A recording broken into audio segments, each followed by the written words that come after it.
Welcome to I May Be Wrong, I don't know what this world is coming to. but I don't think so. We're broadcasting from the greater Nashville area, the home of country music, beyond the borders of political correctness and identity politics.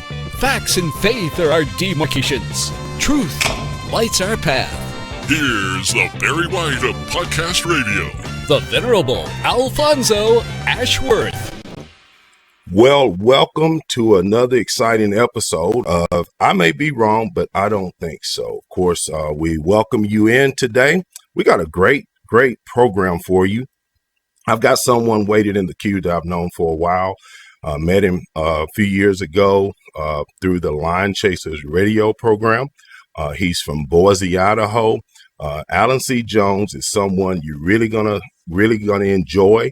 But before we get started, of course, you can see that I have my book available. You can get the book at I May Be Wrong, but I don't think so, called No Snow Days. Of course, we appreciate that you can come on and enjoy us today. If you have some comments, you want to say something on the program, just get on there and make your comments, and I will try to share them as we go along with the program. Look, there's a lot happening. There's a lot happening out there right now. There's a lot going on with the virus. There's a lot happening. So I thought it'd be a great time to talk about something else. Something that a lot of people have heard about. They've heard about the Buffalo Soldiers. They saw the movies. They've seen the documentaries. They've read the history. But I have a brother on here that knows something else about the Buffalo Soldiers that you may not have known about. The Bicycle Corps, the Buffalo Soldiers, and how the lieutenant that they followed, of course, and this story is so fascinating. It just fascinated me right off the bat. I mean, I was like, I've got to have this story on. I've got to talk about it. And I tell you what, there is no one better to talk about this than, of course, my friend and fellow warrior in the good fight of faith, Mr. Alan C. Jones. Of course, welcome to the program, Alan. How you doing?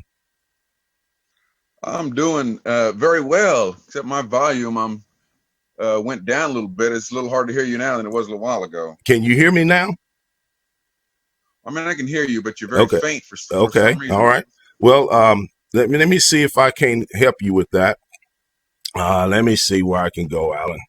Of course, this is technology. Technology is something that we all have to get used to. And, of course, a lot of things is happening right now. Let's see here. Let's get me not wanting to go up. Here we go. See if that's a little bit better, Alan. Is that a little bit better for you? No, that's weird. It just dropped on you. Got quiet. I mean, I can hear you. Okay, let's do what we can, the best we can. I hear pretty good. And if somebody's on the chat room, if you think you need to do something, and if y'all can't hear us, let us know. Now let's jump into this. One, how did you get involved in this project called the Following the Lieutenant, Buffalo Soldiers of the Bicycle Corps? I am involved in the acting community here in the Valley. Okay, and that's where Boise and where you tell the people where you're from. Church Valley here in Boise. Okay, and it's a fairly decent size, but it's also kind of a tight knit community a little bit also.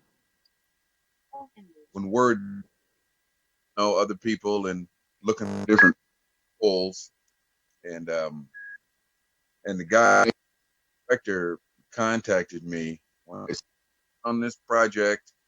I'd like to know if you'd be interested in doing it. Right. Wow. Heck yeah, I'd be interested in that. Right. Your audio's cutting in and out on me, Alan.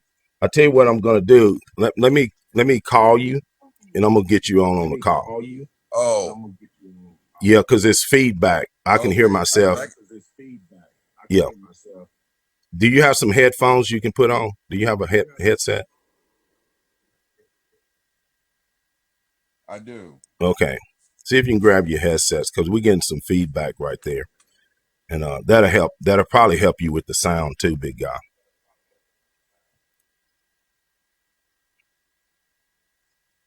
All righty. Since we're talking about, the 1890s, we might as well have some difficulties. They didn't have all the stuff we had. There you go. There we go.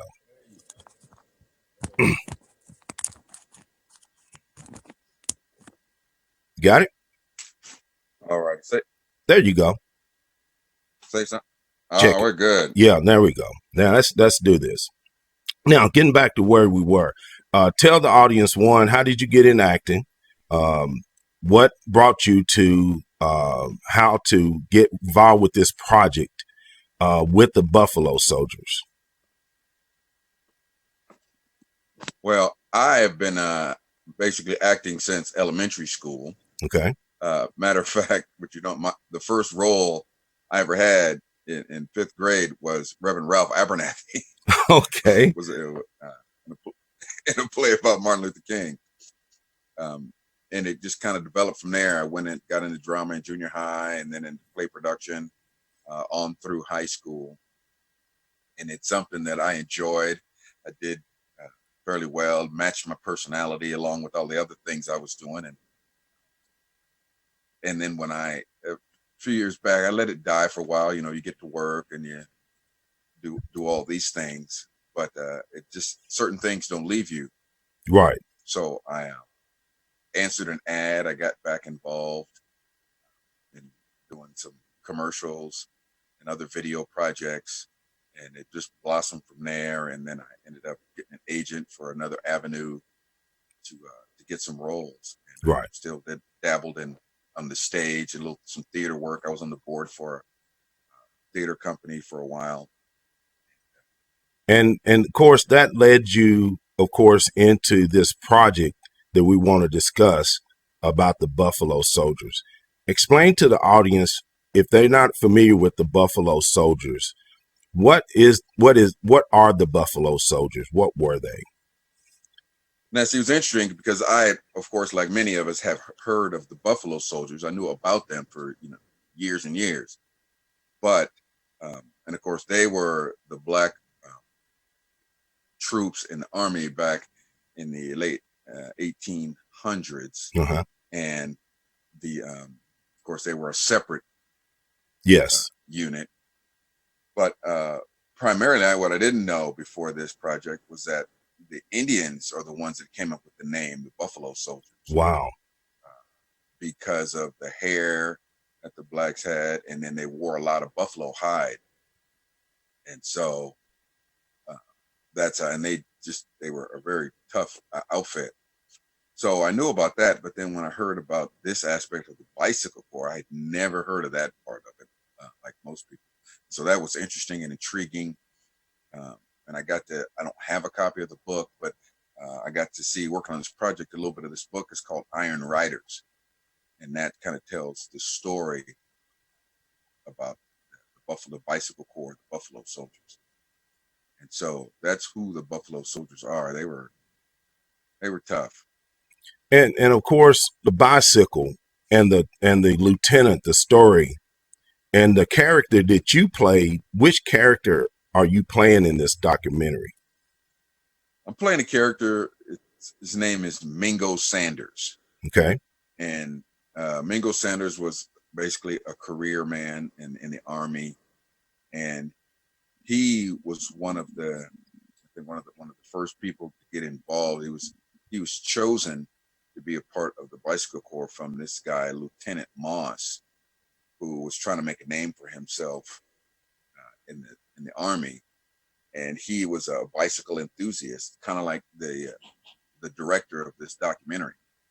That's part of the reason what intrigued him, because he's a bicycle guy, and in different places around the world, the bicycle was being used for more things, and so he thought if he could prove that the bicycle could be better, more efficient than using a horse or whatnot, then he could really do something. And this lieutenant, he was he an African American or was he Caucasian? No, Lieutenant James Moss was a white American.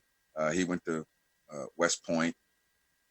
He wasn't at the top of the class. Let's say he was just an average Joe, but he was really struggling. He wanted to make a name for himself and do something, and there was nothing inherently wrong with him. He just didn't.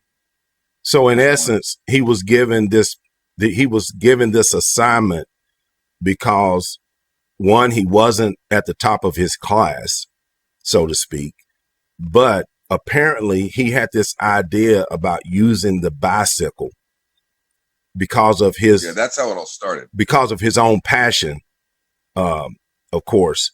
And how did that evolve? How did they, because if you want to see the documentary, I've seen the documentary. It is great. It is very well done. The camera work, the acting, and all is spectacular. How can people see this documentary? And of course, I'll post it on my wall. But how can they see the documentary? Well, just right at the moment, it's available on that post, on that link. I know you shared it. Right. I shared it, and it was just came up available for people to actually see because of it's an online film festival. Okay. And so technically it wasn't available up until like 2 weeks ago, just before when I made the post and you saw it, because it was in line for like at least 4 different film festivals. But then all this, I don't know if we want to mention that word. We're trying to take a break from it, but all this stuff came down, and all these everything got postponed and cut off. And so I'm sure once they start back up, it'll go. But then this online festival came about. So I haven't shared on Facebook, and I know you did too. Right. But that's the only place really it's public at the moment. Then what's the directing, all the investment into this project, the acting, which is top chef, by the way. I just loved it. What are they wanting to do with this project as far as getting it out to average people so that they can see this? Right now, it's sort of in its infancy, is what I'm understanding. It's going to evolve. And of course, I'm hoping that it will get a broader audience, because I think most Americans, not only do they not know the story of the Buffalo Soldier, but they also didn't realize the technology of that day. Horses comes to mind, but horses were not the only means of transportation. And what were the difficulties with using the bicycle as a means of transportation for these soldiers? Yeah. Well, they were very heavy back in the day. They're nothing like the bicycles of today. They weren't very comfortable. The bicycles we used weren't as heavy. They weren't iron like the other ones were, so they weren't as heavy, but they were not comfortable. They tried to make it as close as possible to the seats. Were terrible, but that's what they had. And so the bicycle, you figured out how to pack your gear and whatnot, but and their tires weren't that great back then. Right. But the roads that they have weren't overly conducive, but they made it happen. And the documentary tells a little bit about how they chose the trails that they did. But when the weather was bad, that made it very difficult. That was probably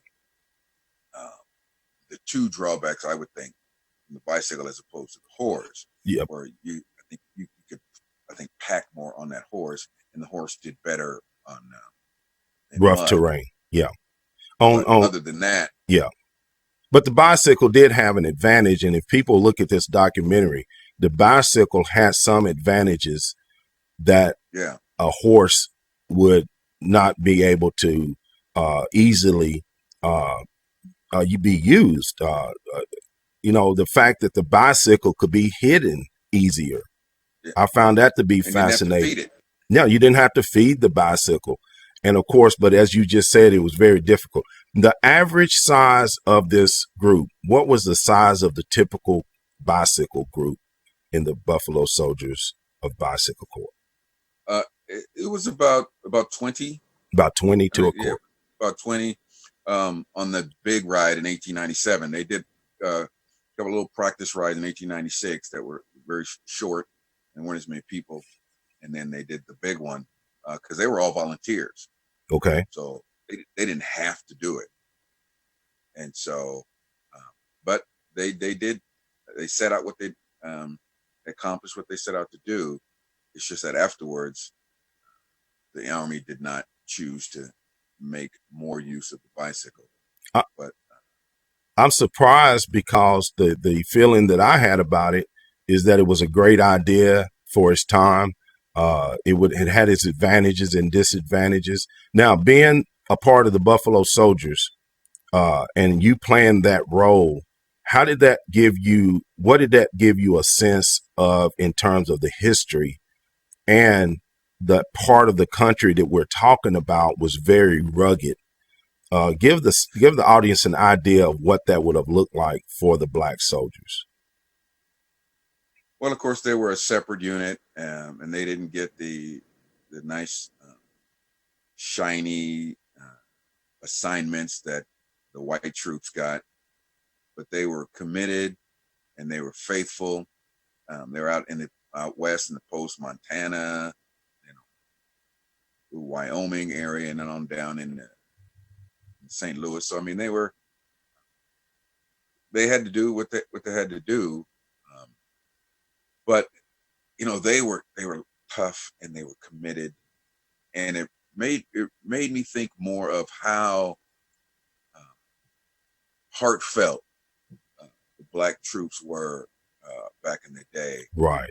I mean, they loved this country and they wanted to do their part to make our country great. And the mindset of the Black soldier, especially in this time, as you just said, the late 1800s, coming out of slavery, the Civil War, all those things that they had to endure.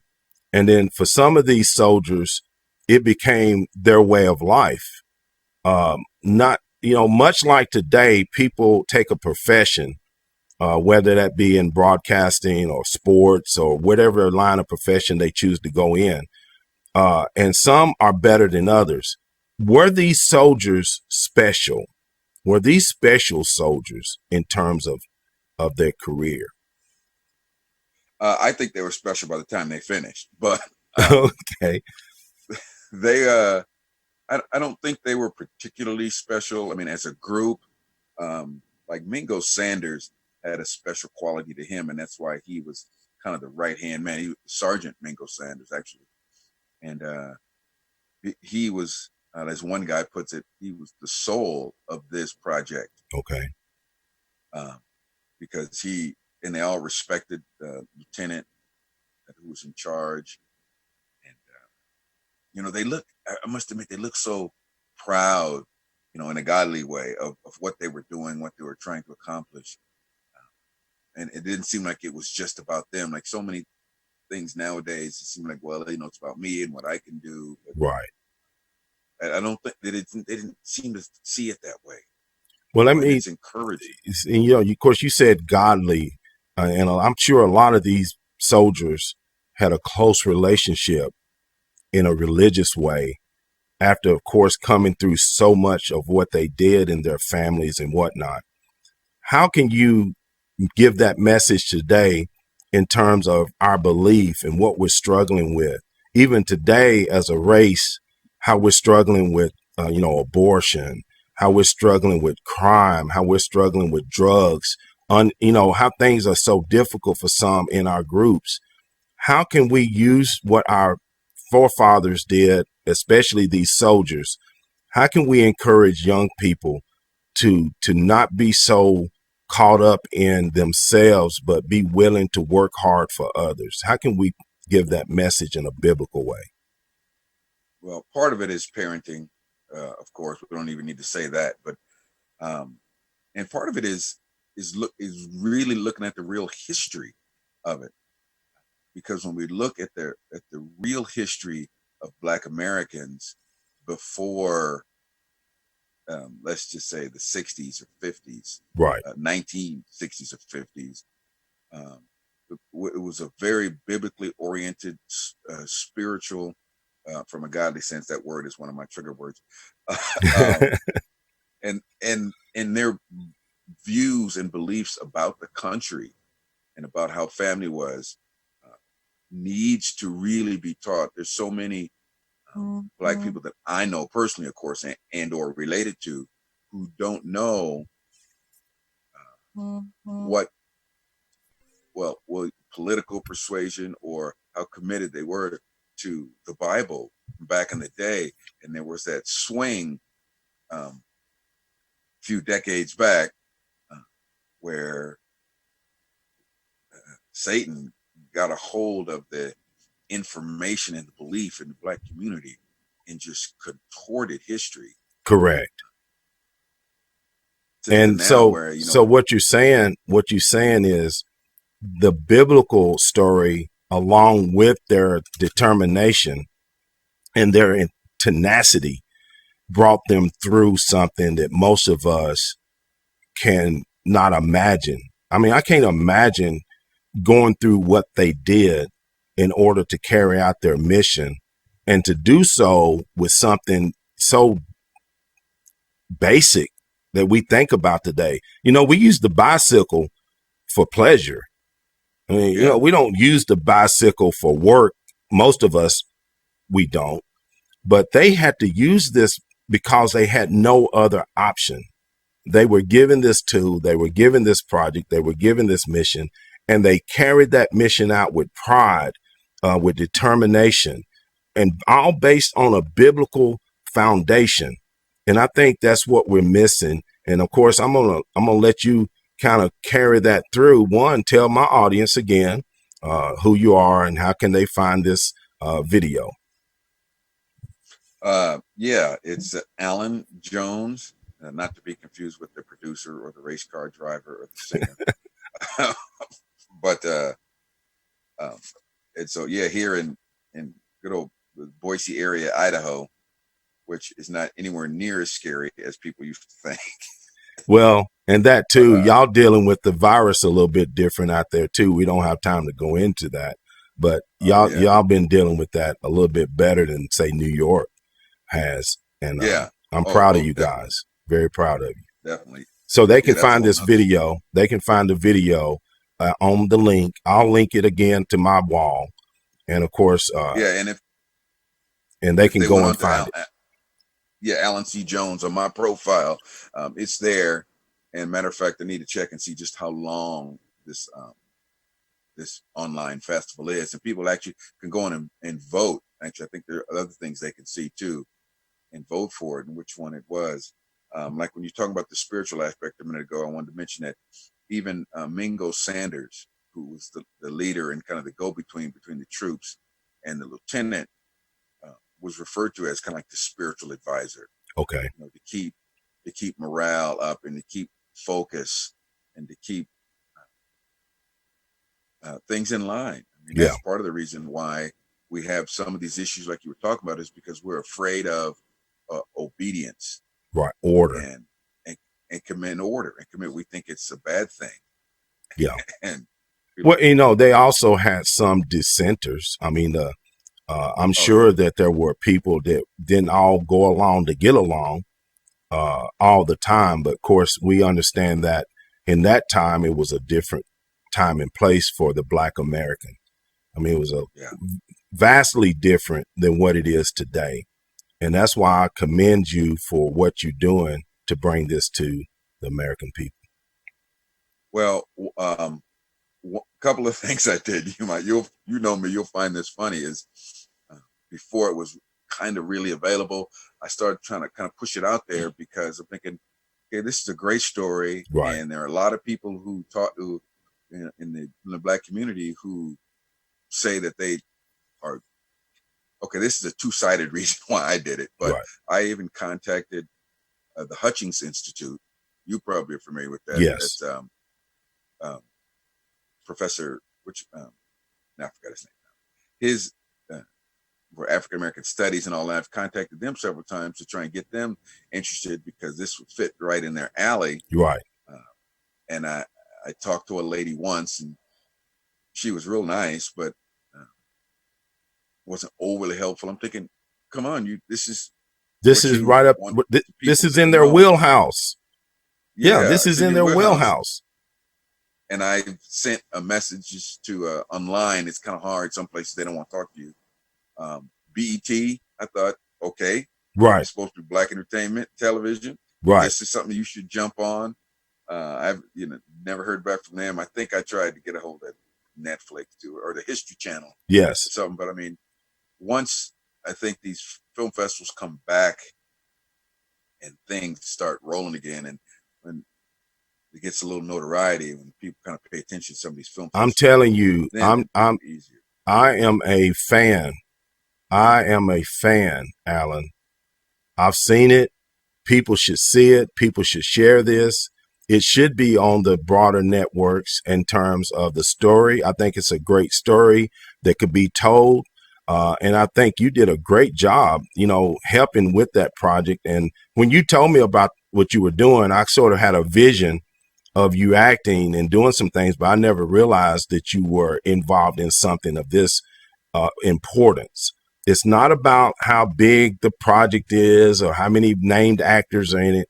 This is a very important story for a couple of reasons. It talks about faith. It talks about determination. It talks about enduring a difficult situation for a certain segment of society, and how these brave soldiers carried out a mission and did it in a way that a lot of us should be proud of. And of course, I want to thank you for taking the time. I'm going to have you back because I want to get you on with another brother of mine, Pastor Rivers, because he saw the story and he called me right away and said, hey man, what this about this Buffalo Soldier? And he knows a lot about it as well. So I want to get y'all on together and let y'all sort of share what y'all's knowledge are in this area. And I really appreciate you taking the time out of your busy schedule to come on and be on with me today. Is there anything else you'd like to share before we sign off? It's always good to end with an encouragement from our Lord. And amen. We can't do anything without him. And, I tried to do this and most things when I'm in my right mind, right, from the heart to him. Yes. And that's part of the reason why certain things turn out well, is because we do it from the right aspect. We do it as to the Lord. Amen. And not just to promote ourselves. Well, I tell you what, I know that you're a person with a good heart, and I've known you since the Lonnie Poindexter days on Line Chasers Radio. And when you would call in, I always appreciated everything that you had to share. And I have not been disappointed. And I really appreciate what you're doing. And I want you to continue doing this and encourage others, and so that we can always be in tune with what God wants us to do, brother. God bless you. Absolutely. Bless you too. Thank you. We'll talk to you later. All right. Of course, that was my friend and fellow warrior in the good fight of faith, Mr. Alan C. Jones. This has been an interesting broadcast. It's been an interesting day. Of course, we got started a little late because of the technology. But, we overcome. We're not going to frighten. We're not going to fade away from it. Of course, if you would like to be a part of my show, if you would like to contribute, or would you like to be on the show, you can contact me, of course, on my website at I May Be Wrong, but I don't think so.com, or you can find me on Facebook at I May Be Wrong, but I don't think so. You can also find me at Al Ashworth. Of course, Ashworth, the man, the myth, the legend. That's my latest cap that I'm wearing. Of course, some people get upset because I wear my Trump cap. It don't bother me. Look, we got a lot of things happening. There are some challenging times ahead. This economy, what's going on with the virus, all the news that's out there that's starting to sort of want to blame this on one side or the other. Look, nobody can control a virus. Nobody does. Look, if they could control the virus, you wouldn't catch the common cold. Nobody can control these viruses. The virus is out there. We have to learn to deal with it. We have to learn to live with it. And we cannot shut down this economy. We cannot shut down the world because of a virus. It makes absolutely no sense economically. It makes no sense as far as us as humans. And we have to learn to cope with what's out there and what it is. Of course, as always, I want to thank you for chiming in today. And of course, as we normally say, God bless you. God bless America. God bless our children, and peace. You've been listening to Alfonso Ashworth, the Barry White of Podcast Radio. Go forth and share his message. I may be wrong, but I don't think so. Remember, no two people can ever occupy the same place at the same time. You were uniquely and wonderfully made. Born an original. Don't die a copy. God bless. Peace.